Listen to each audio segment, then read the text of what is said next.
name is Rebecca, and when I was 12 years old, I was diagnosed with Hodgkin's lymphoma. I think that one of the biggest misconceptions about cancer, especially childhood cancer, is that once you finish treatment, you're done. I was diagnosed at 12 years old, just as I was starting 7th grade. I had gone in for my routine scoliosis x-ray, and the radiologist noticed that there was a strange mass on my chest.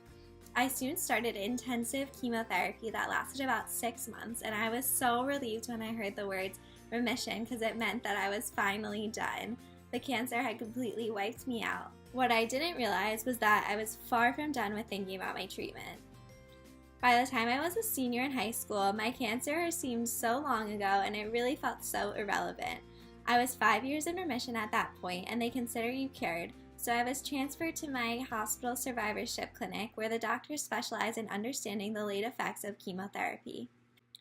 The doctor there ran through all the possible side effects of my treatment, and it was there that I found out that one of the possible side effects is infertility. The doctor monitored my anti-Müllerian hormone level, or AMH level.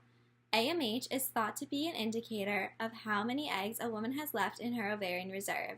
It turns out that mine was pretty low, which could be an indicator of infertility. 4 years later, I was invited to join a study of childhood cancer survivors looking at our bone density.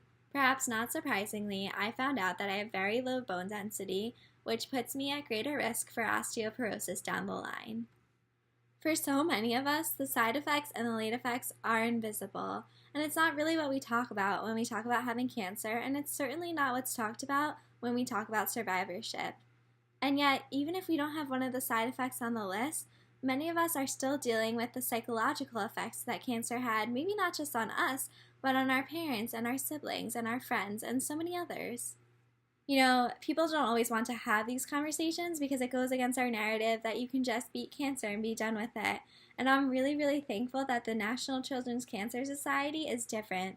They don't shy away from difficult conversations like these because they know that without having these conversations, we are neglecting the needs of so many survivors like myself and others who have far more complicated and urgent needs. In fact, the NCCS gives thousands of dollars to childhood cancer survivors like myself to help us put ourselves through school after the cost of our treatment and our late effects. More than that, the NCCS has this amazing tool on their website that helps childhood cancer survivors and their families learn more about the possible late effects of their treatment and what they can do to monitor these late effects.